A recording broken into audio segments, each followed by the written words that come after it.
us when we're live. Okay, guys, I want to welcome everybody. We are, as we have been for over a year now, we are live for Conversations with Commodores. And I am so very pleased to have tonight's guest. I know you guys recognize him. You may have recently or in the past years affiliated him with his cookie company or the gelato or different business endeavors. But of course, I've got Christie Hauck with me tonight. Hi, Christie, and I really appreciate you being with us tonight and having some time for us. Well, Bernard, it's an honor to be here, and I'm glad you finally started the senior tour where you can get some leather helmet guys in on the conversation. Glad to be here. All right, I see how tonight's going to be. That's very funny. Well, guys, if you didn't know Christie's story, shame on you if you don't, but we're going to get you there tonight. Christie played actually with Watson Brown and Taylor Stokes in the late 60s, late 60s, and was a defensive back. And I've got one of his cards right here. I want to read something to you guys, and because we're going to get into some of the stats and things. No, please. All right, Christie, they have you listed as a 6'1", 187-pound linebacker from 1967 to 69. Is all of that correct at the time? Yes, but that was back then. It was the monster man position, which came and went. So I wasn't a big, tough linebacker. Sorry. Could you imagine trying to play the monster position at 6'1", 187 in today's modern game? How do you think that would go? You know, if you could run a 4.3 40, maybe, but I don't think so. We're nowhere close to today's game. No, and you know, it's every generation. It just seems that the athlete is bigger, they're faster, they're more. Everything is more. And the college game when I played in the 80s is the high school game today.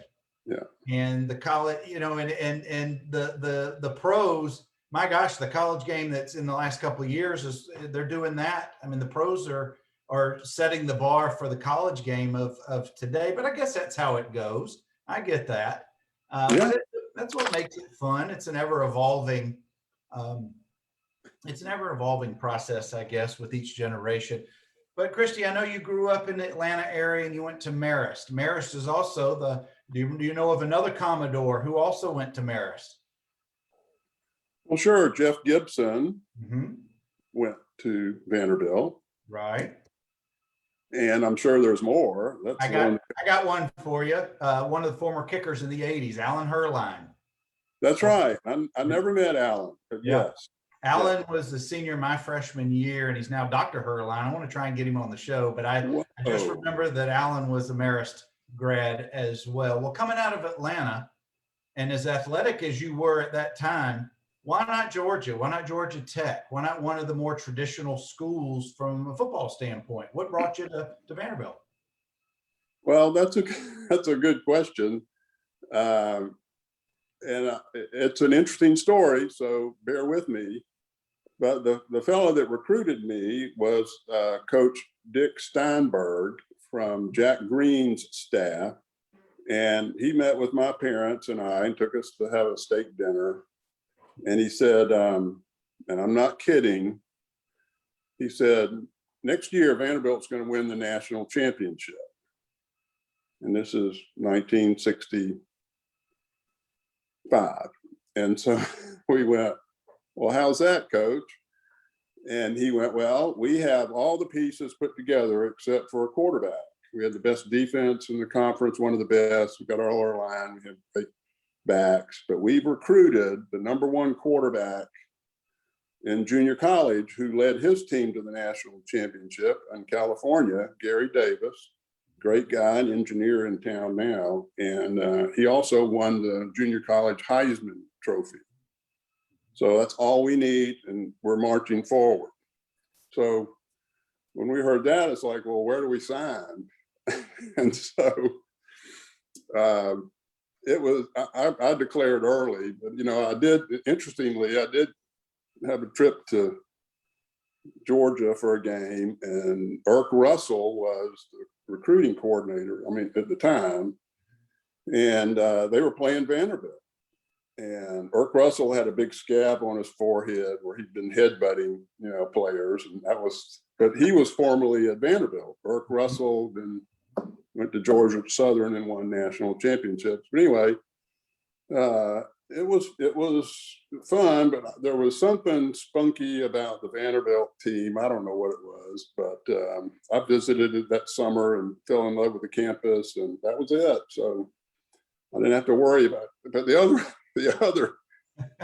schools, the Naval Academy and the Army Academy, were two that were pretty hot. And this is in the Vietnam War, so that was, I didn't make those trips to visit. So. Well, that's where I was getting ready to head with this. We were in the middle of or really ramping up, getting involved in the Vietnam War. Was that a concern of being drafted for you and your family? Well, yes, it was everybody. I mean, it was an era where, from my high school class, the captain of the football team, 3 years older than me, he got killed in Vietnam. And Marist used to be a boys' military Catholic school in downtown Atlanta. And it was very strict and militaristic, and they showed you war films from Army training that scared the bejesus out of you about jungle warfare in Vietnam. Here's what you have to look forward to. So nobody wanted to really go there. Yeah. So anyway, you go to college, and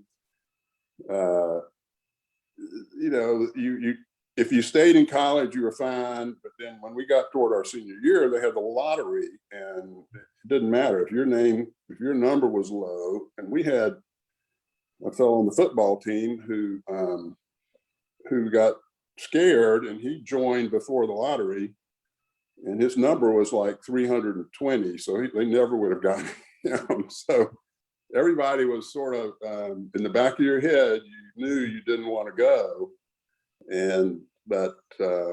So it was as a matter of fact, the night of the lottery, I didn't want to hear the numbers. So I went to the local pub and found out what the number was the next morning. That's while we're kind of on that theme a little bit, I want you to share with us some of your recollections about being on campus during that time period when it was such a 67, 68, 69 was such a, I don't know if the word is tumultuous. It was such a vibrant time in the United States for many, many reasons. But what was the vibe like on campus dealing with Vietnam, dealing with race relations, dealing with, gosh, so many social issues that were of the time? Were you in a bubble being on campus and being part of the football team, or did it impact you as a student or a student athlete? Well, at the time, you're really isolated and insulated on campus, whether you knew it or not. So you weren't out in the streets marching, or you weren't, you were still going to fraternity parties. But, I remember the National Guard when Martin Luther King Jr. was killed. The National Guard came out and set up their headquarters in Centennial Park right across the street. So we'd go up on the top of the tower and look at the National Guard, and but it didn't have an impact like it would if we were more mature and understood what was going on. Mm-hmm. Now, there was a lot of, and Vanderbilt was still a conservative university. Mm-hmm. It wasn't like NYU or Yale, or, they were real radical, but sure. Vanderbilt was still very conservative. And so you had protests, but they were controlled, and, you had peace signs everywhere. And so it was, for our age at 20, 21, you weren't absorbed in the national culture or moment at the time, mm-hmm. but it was all around you. And, some people, matter of fact, we had a quarterback on the B team that he had apparently signed up for the Army, but then didn't report. And they had a couple of military guys come in at practice one late November evening when it was dark, and they escorted him off the field, and we never saw him again. So, did you guys know that he had signed up, or you learned that after the fact? we learned afterwards. Wow. So, I bet they shut down practice real quick. right. Yeah. Well, it was kind of quiet. Nobody, it was like, who are these guys and why are they taking him away? And, there weren't any sirens or lights flashing. So, I'm sure in the heads of some of the guys, all right, who's next? And, why are they coming to get the guy? But Christie, in that same vein, let's talk about, now we have African-American ball players who are playing for Vanderbilt. Taylor Stokes being one of where he was the first, I think, scholarship football player.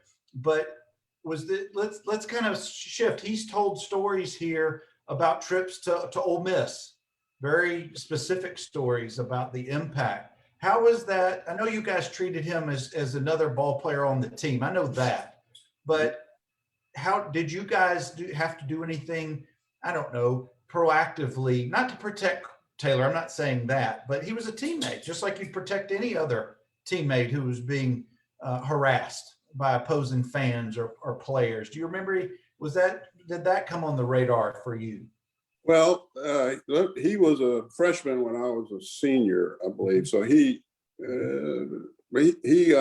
practiced against the varsity, but we didn't have to make trips to Ole Miss and protect. But let me go back to my high school years when I was a senior at Marist. We were the first year to integrate. We had two guys in my class. One of them became a neurosurgeon, and one became the captain of the Marquette basketball team. He's a lawyer in Wisconsin. They've both been great, great success stories. But we had a ninth grader who played football, and he kicked off.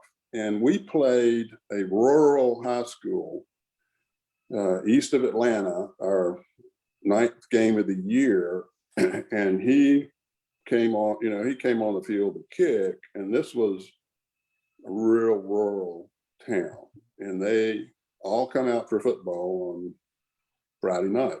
Sure. And it was like an Ole Miss experience. It was terrible what they were yelling and screaming at this poor young man. And so our coach called us all together, had a huddle. Coach Don Shea, great guy. He said, look, you don't have to worry about one thing. We're going to take care of you. We're protecting you. If anybody tries anything, we're out of here, and we're taking you with us. So that was a leadership role. And so I didn't get to see Taylor Stokes going to Ole Miss, but I still had that experience and knew what it was, what was going on. Yeah, I know that everybody has different experiences with that. And I knew that you were either a junior or senior, Taylor's freshman year. So you would have graduated by the time Taylor was traveling with the team. But Christie, we've got a bunch of Commodores here that say hello to you. So we got Kenny Cole from the Huntsville and Decatur area. Kenny's an attorney and friend. He played I think in the late 70s. We got OJ Fleming says to tell you hello. OJ, BGA.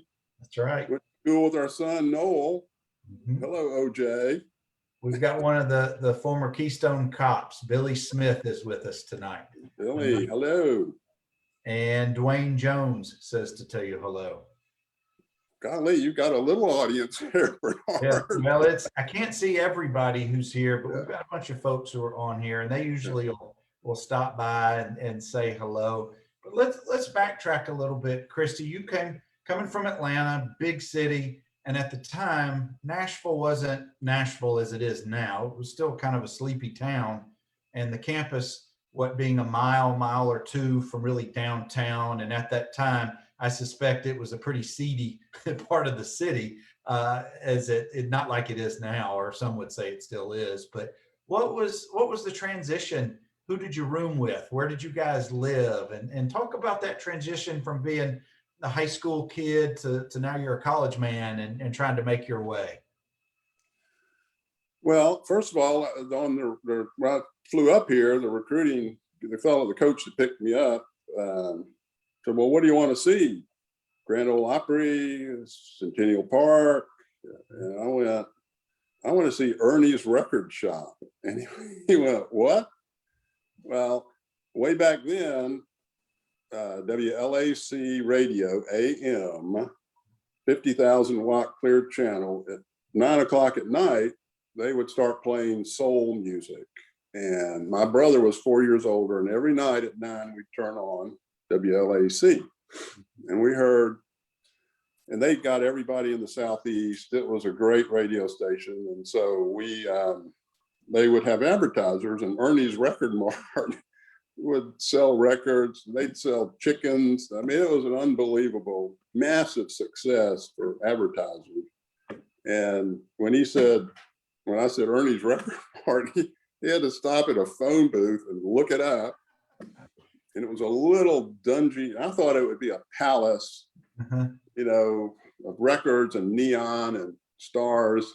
And it was a dingy little record shop on Church Street. It was just, you know, the power of radio. So anyway, Nashville was like Atlanta when I was growing up, when I got here. And that's what I loved about it, because Atlanta had just exploded and was out of control. And now Nashville's getting that way. But it was that small town feel. Everybody knew everybody. And it was just it was a perfect place to be. Perfect. You know, speaking of the power of radio, before the Braves came to Atlanta, WKMOX out of St. Louis broadcast the Cardinals throughout, must have been half of the United States. Yeah. And you could even get them as far south as Dothan, where I grew up. And you could still get them in the 80s when I would listen to the radio occasionally. I mean, the Braves took over, of course, as the team. But yeah, the power of radio is pretty remarkable. But so can I call timeout? Sure. So I have 2 questions. Mm-hmm. Has anybody interviewed you? Not yet, but we're getting there. Not yet. We're getting there. I want to see that. But 2, I just have to know what it was like winning the 6A state championship in Dothan, Alabama. Well, please. Thank you for that. I promise you one day, and maybe you'll be the interviewer, but I promise you we'll get to me one day. But thank you for asking.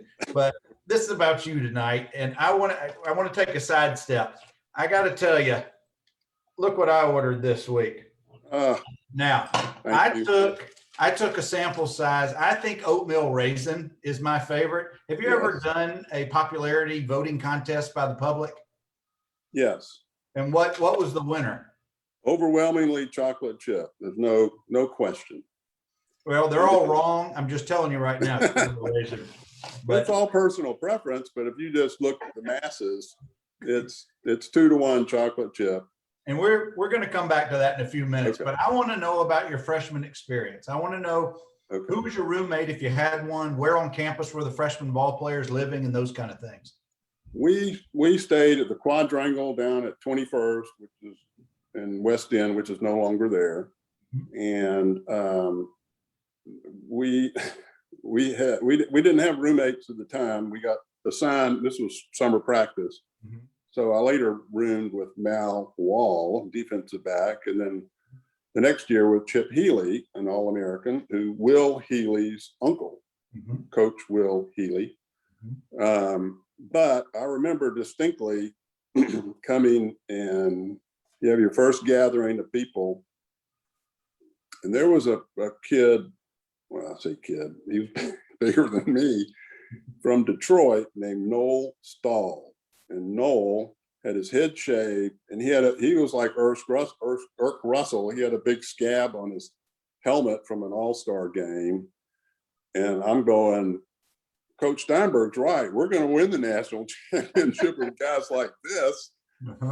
And Noel became a successful trial attorney here in Nashville. Great. And he passed away a couple of years ago, unfortunately. But that was my first. Then the next guy was a big fella that had on a Florida All-Star Game jersey with his name on the back. And it was like, we're going to win the national championship. So, and that's Bill Ferguson, an attorney in Atlanta. And these are just guys in your class, right? These are freshmen. Yes. Yeah. And I'm going to have to tell you the story, whether you like it or not. So we come in and you don't know anybody. You're scared to death, as everybody is. And then, the first day of practice, here's Gary Davis, the quarterback, and he's throwing the ball 90 miles an hour. I've never seen a ball go that fast. And what league am I? Yes, we're going to win the national championship. Yeah, the greatest arm. So we go through a few weeks of practice, and you finally catch up to the speed a little bit. And then they had the game day scrimmage a week before the opening game.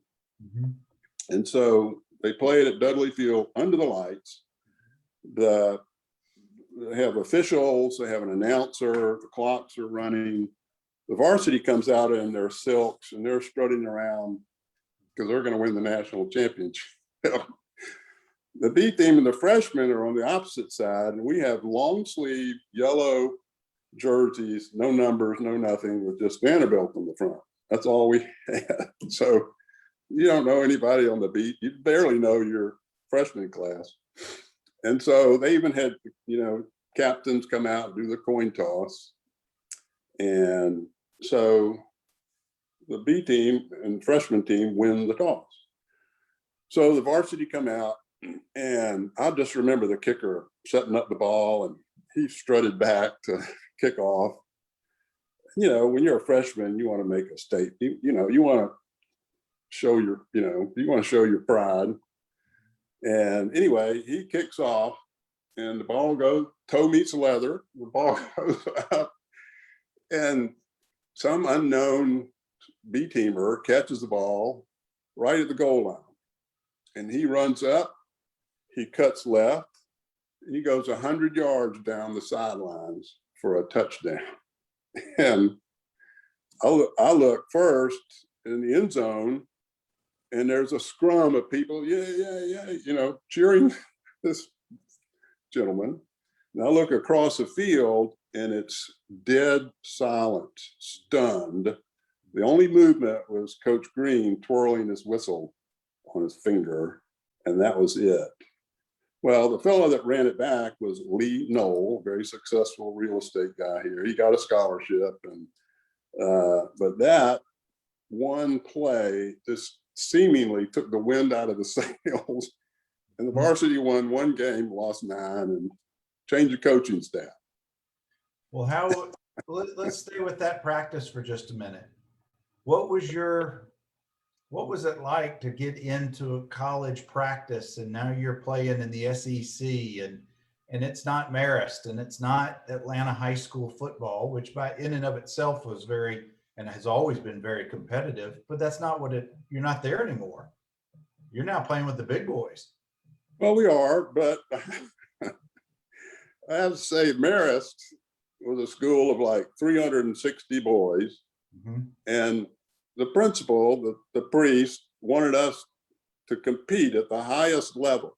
So we should have been, back then they only had 3, they had AAA, AA, A, and B, blah, blah, blah. We should have been in the B range.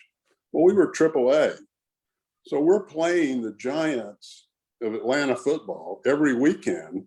And it sort of prepared you for the Vanderbilt experience. So I bet it did. I knew what it was like to play bigger, better teams, but the speed was amazing. But it doesn't matter. You go into every game thinking you're going to win, period. And we did. And but the interesting thing, they had a coaching change. Coach Dick Steinberg, the fellow that recruited me, he left, and then he later became president of the New York Jets. And then the defensive secondary coach was, he later became head coach of the Philadelphia Eagles. Was it Bobby Proctor? No, he comes later. But Buddy Ryan, who invented the Chicago Bears defense and won the Super Bowl. Well, he was part of that staff. So there's good coaches that come and go, which, Bill Parcells being the I most was famous. just getting ready to say, as a side note, just as involved as I've been this past year with Vanderbilt football history, it's incredible the coaches that they've had, including Paul Bear Bryant for a year. Yeah. I mean, it could go on and on. Parcells, as you just mentioned, there's so many who have come through Vanderbilt. I do have to ask this as part of the freshman experience. We lived in Branscombe, in the Branscombe Quadrangle near Memorial. And we used to grouse at the, I don't know, 300-yard walk to get to Magoogan. How far, it was Magoogan in built at that time, or were y'all using the old field house on the closer side of the stadium, the other side of the football field? Farmer Field House. Yeah. Yes, we used that, and Magoogan was built our senior year. Mhm. So we never got to dress there, but we had the Farmer Field House, which was limited on cold water, on hot water. If you didn't get a shower early, too bad. That's it. Too bad. Christie, we've got a bunch of folks who've rolled in that want to say hello. Ward Drennan, he says that he thinks that his cousin Dwight Blair was one of your teammates back in the day. Well, Dwight was a year behind, but I see Dwight at a lot of functions. Yes, great guy. Chris Griffin, who is in charge of the Vanderbilt Black and Gold Club, says to tell you hello. Enjoying hearing Chris, Chris. What a great job he has done. Thank you. He really has. I don't think Chris is getting enough credit because he's got No. a great job. And I Wait a minute, is Chris getting paid for that? Chris will have to answer that, but I know he's not getting paid for all the phone calls and texts I send him. And Coach Gary Shepard says to tell you hello. Well, Coach Gary Shepard, coach with Watson Brown. Mm-hmm. And a side note, Coach Gary Shepard grew up with John Carney, former Commodore of Clarksville. They were best friends. Mm-hmm. Coach Shepard named his son John after John Carney, and John Shepard is now running our company. So kudos to Gary Shepard. Absolutely. And I'm not coming to work tomorrow, Gary. Please tell your son. And I love the connections, and it's intergenerational or multi-generational. And that's what I think part of what Chris is trying to do, and just bringing all of the athletes who've played the various sports at Vanderbilt together through these different programs. That I don't know if it's our athletics director, Candace Lee, whoever's responsible for putting this together. It's long overdue, but I'm so pleased to see all of the things that are being done. But you and I could talk about that a whole nother hour. But that's when we interview you. Yeah, maybe we get Chris back up here. All right, I got it. I'm going back to the card here because I know you remember some of these things. I want you, in case you guys don't know this, Christie not just played monster back. He was a monster in the backfield. 11 career interceptions, including a key one. And I don't want to get to this game yet, the 69 Bama game that Watson and you and everybody knows so fondly. But I want to talk about, you picked up a fumble, it says, in midair and returned it 70 yards against Tulane in 69. Take us to that game. Take us to that experience. Okay, so we go to New Orleans, and we play in the old Sugar Bowl, 100,000 plus seat stadium. And it's a Saturday, the same Saturday that LSU is playing Ole Miss with Archie Manning. Mm-hmm. Same time, same day. Wow. And nobody showed up for this game, in the Vanderbilt-Tulane game. Tulane had a pretty good team. You know, we were pretty good. But nobody was there. And I just remember right before kickoff, these crowds of kids came streaming in to the stadium. Mm-hmm. And what they did, they just opened the doors and let anybody come in.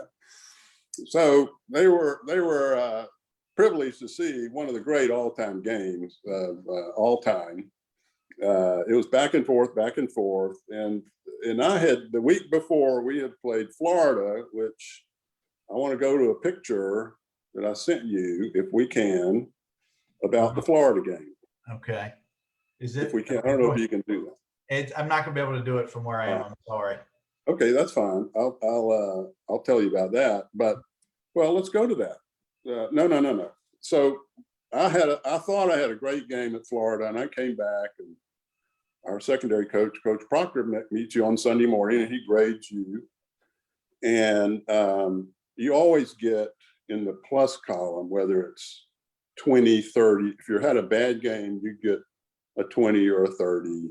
Well, I got a minus 28 for the game, and I got benched for the next game, Tulane. So very hurtful, thing to do, senior. So anyway, the game starts, and the fellow that was monster, somebody got hurt. The monster man had to go to another position. So I went in. Coach Proctor called a blitz. And so the first play I'm in the game, I blitz, and they do an option. The quarterback pitches it out, and it was like he just pitched it out to me because I was blitzing. So I just took it and ran 70. And my memory is I just kept saying, don't trip, do not trip.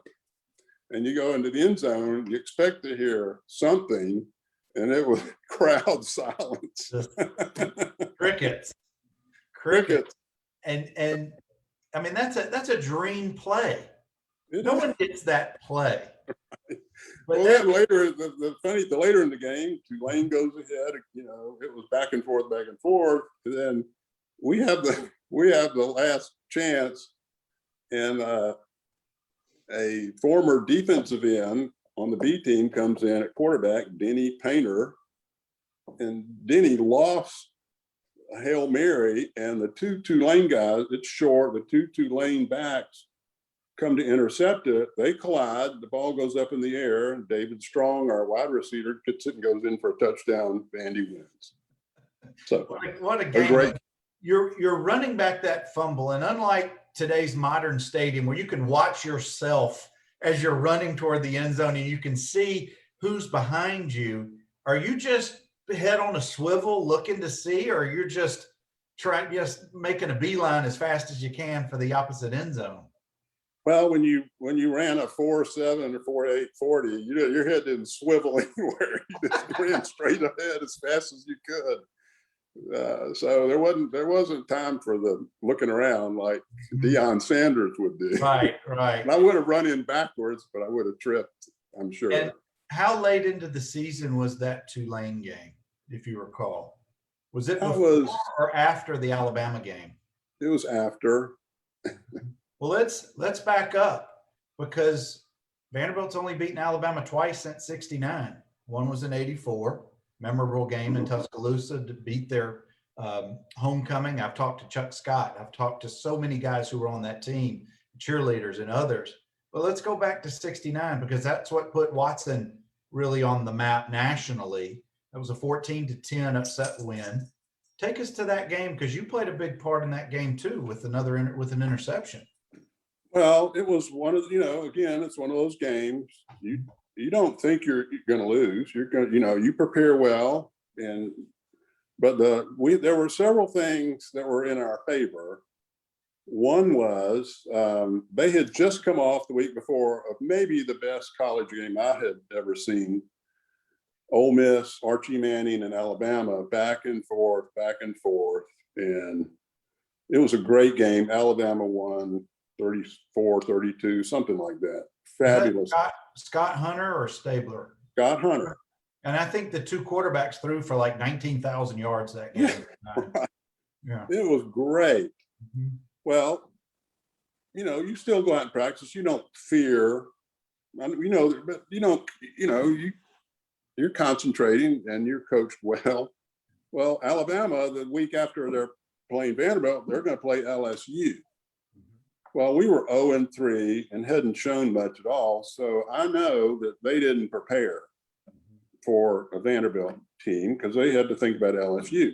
We, on the other hand, dissected the Ole Miss game, and we had every pass play, every play that they ran, we were in position for. Well, they didn't change their game plan, and they ran the same play. So we just happened to be there at the right place. And a couple of years ago, I got a replay of that game, which I hadn't seen in, since that day. And I've watched it, the old black and white thing, and it's like a magic moment where every play is like you drew it up, where everybody fires off the ball, they block who they're supposed to. It was a perfect game, which I was really surprised how well everybody played. Everybody was in position, did everything right. And the question is, why can't you do that every game? I don't know the answer, but for one magic moment, we were all on board. Well, I was going to say everything lined up just perfectly for that game. And I think it's been voted one of the top 10 most memorable Vanderbilt games in the history of the program, and rightfully so. But gosh, those are some great memories. But I want to go ahead, Christie. I was going to say, at the time before the game, Scott Hunter came in as a leading passer in the nation, and he only completed 4 or 5 passes out of 25 or something. So it was terrible for him personally. But you know, when we know the game plan ahead of time, it's a lot easier to defend them.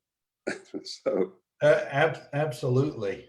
Let's step off the field. You complete your senior year. I always ask if you, at that point, did you have any pro aspirations to play professionally, whether it was the NFL? I think they'd already merged, I think at this point, maybe. What was that like for you? Any interest from teams? Well, I got a call the week before draft day and from the Baltimore Colts, trying to unite us before they moved. And he said, stick by your phone on draft day because we're going to draft you. And I stuck by my phone for 18 hours and the phone never rang. So I didn't get drafted, although 2 people on our team did. Pat Toomey played with the Cowboys. He'd be a great interview. And then Bob Asher played for the Chicago Bears and then became Will Purdue's banker, by the way, in Chicago. But then a week or 2 later, I got a letter from the Pottstown Firebirds.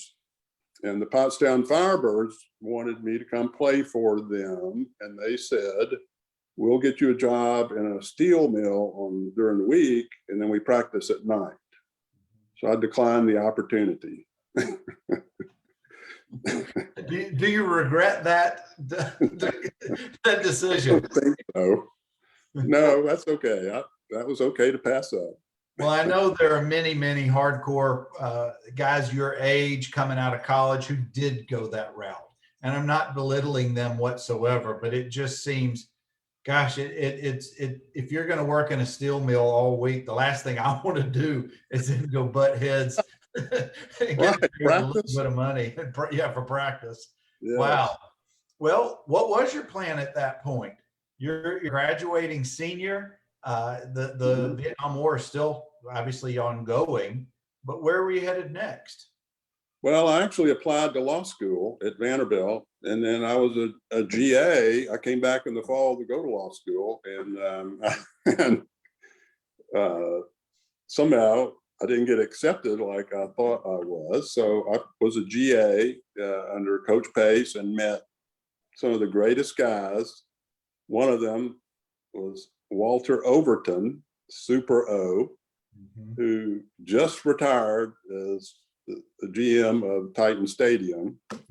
So Super O Walter Overton was a great, I'm so glad I stayed a year just to meet him. I definitely want to have a conversation with him. Yeah, he's a great guy. And so then I got into business. You know, I got a job and didn't much like it. So I went back to Atlanta to try to go to med school. And anyway, I worked myself into, you know, a business career. And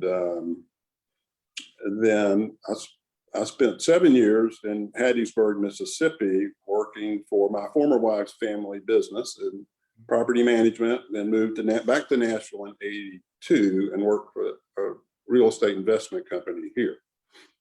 Well, for folks who don't know the origin of the cookie company story, That's a great, I've heard it, and I've read you talk about it, but share Mhm. a brief intro about how you, where that came from, the inspiration.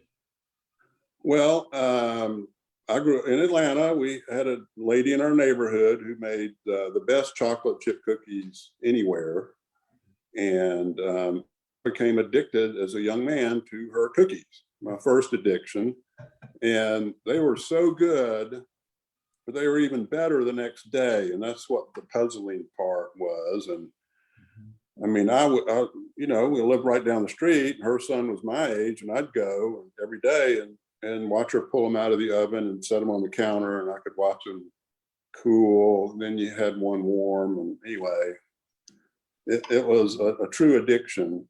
And so we all grew up and, you know, moved our separate ways. And then when I was about 25 years old, the addiction returned, and I had to have her cookies.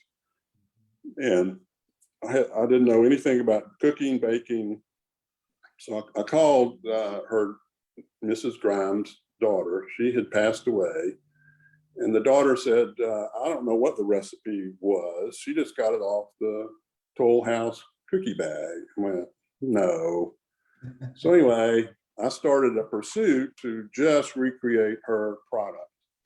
And it became an obsession. And 5 years later, you know, you've got a batch of cookies that are a Rolls Royce ingredient wise, and I'd take them to work and give them away because it wasn't her cookie. Could never reproduce her amazing product.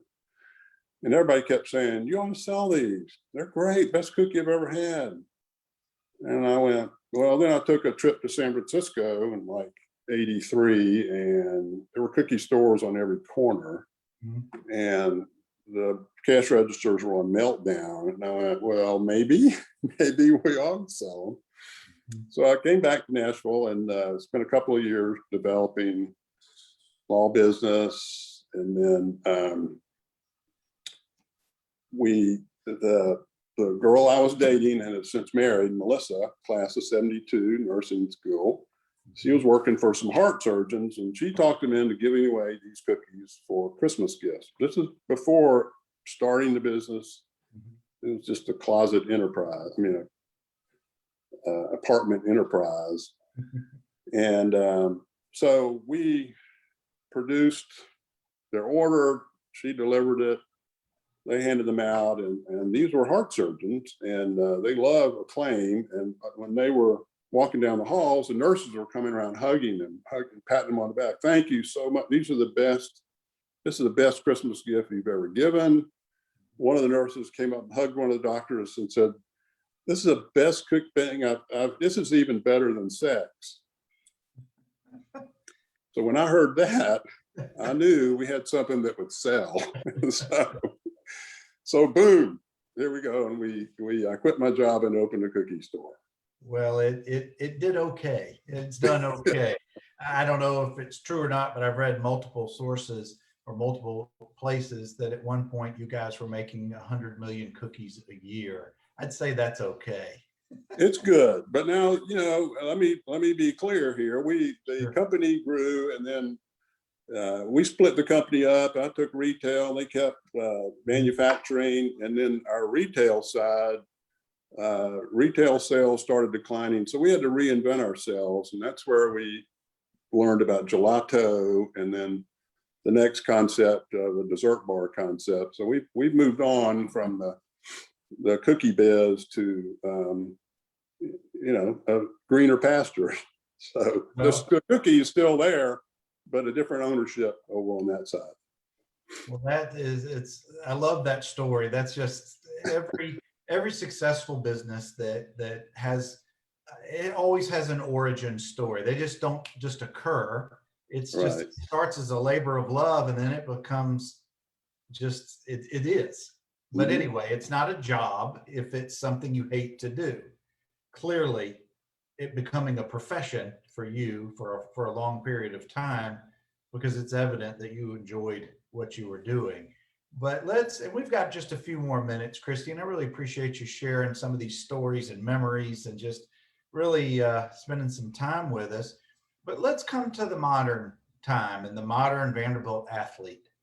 You played in the late 60s. I played in the 80s. We're both ancient compared to the women and men who are playing today. I would give anything, most of us would give anything to be able to compete in today's environment of it's just so different. And I'm glad I'm sitting on the sidelines and in the stands though. But I want to just kind of get your take on what you're seeing these days. We are getting so many, I guess through social media, we see so much that's going on in a positive way. We haven't played the first game yet, but I love what Coach Lee's doing and Athletics Director Lee and Chancellor Jeremiah. We seem to be heading in the right place, but we've got a long way to go. So I just want a little bit of your take, just being who you are and being in Nashville. Certainly, I'm in Birmingham. Certainly in Nashville, there's got to be a big buzz, at least at this point.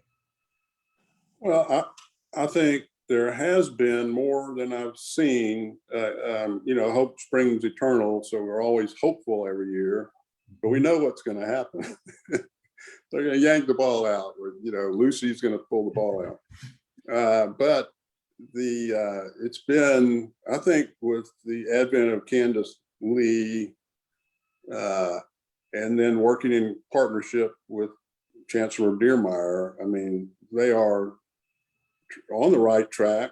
And then they hired Coach Lee, and interestingly, they said that they didn't go over it. They wanted, when they interviewed him, they wanted to find out. When they found out they were on the same wavelength without sharing, budgets, anything. They just realized they're both on the same plane, and they hired a great hire. In my freshman class was Clark Lee Sr. So the father of the great coach Clark Lee Jr. was in our class, and I'm glad he married his mother, because obviously, anyway, that was a jab at Clark. But anyway, I think today, so many people are excited, more so than before, and we'll see what happens. But just based on the little footage of the spring game, that looked promising. But then, we were going to win the national championship too, so you never know. Well, what about those former athletes or just alums? They don't have to be former athletes who've had their heart broken so many years. And now they've just gotten to the point, well, same old Vanderbilt. We have every couple of years, we get some good news, or they promise this, but it just feels different to me this time. What do you say to those former student athletes or just regular students who are now alums? What do you say to them to get them to give it a chance this time? I would say drink heavy before you go to the game. Just kidding. With the roller, when you ride a roller coaster, you can't get too excited about the highs, because they're going to come a low. And if you just keep an even keel as a Vanderbilt sports fan and enjoy the camaraderie and don't expect too much, it's like if you're an Alabama fan and you lose one game, the world has ended. As a Vanderbilt fan, if you win one game, it's the greatest thing going. So we'll have so much more fun with a few wins. And if not, we'll go to the parking lot and drink heavy. So, kidding, just kidding. You gotta just keep an even keel. I truly hope, now that Nashville's starting to open up just a little bit. I saw Coach Corbin had a YouTube about a minute-long talk today to fans to get the Mississippi State baseball series is this weekend, 40% capacity. They've just opened it up, and hopefully by the fall will be hopefully 100%. Mm-hmm. So I really hope that this is encouraging for former players and alums alike will come to the games. I know that more people are buying season tickets than they have in quite a while. So all of those things are just very encouraging. Christie, I want to thank you so much for spending some time with me tonight. You bet. Can I bring up two quick things? Anything talking about Okay, because I sent you a picture, and this is a picture of Carlos Alvarez, the Florida wide receiver, whose record was just broken recently by a Vanderbilt receiver. But anyway, he's catching a football in the end zone. Touchdown, and it was from the paper and had the little touchdown. Well, trailing behind him was number 32. Me, 32. Who, by the way, if the female kicker this year, if they retire her number, well, my number gets retired. I'm hoping for that. But anyway, so that was there's two lessons from that picture. One, if someone in your secondary blows a call, don't run and get in the picture. That's one. Two, I showed this picture to Coach Fred Pancoast somewhere around 2000, 2005. And he was the offensive coordinator at Florida for that game. So I just showed him the picture. And he went, yes, that was third quarter, 2 minutes left. We ran this route. The down was, he knew the down, the distance, the time. He knew that play like that. And it was like, coaches are amazing. They can remember. He called the play, so he knew it. The other was, I sent another picture of Coach Bobby Proctor, who was a defensive secondary coach. He took us, our little group of slow kids, and made us the #1 secondary in the SEC in 1968. He leaves and then wins 3 national championships at Oklahoma for Barry Switzer. And so that's the great thing about Vanderbilt football.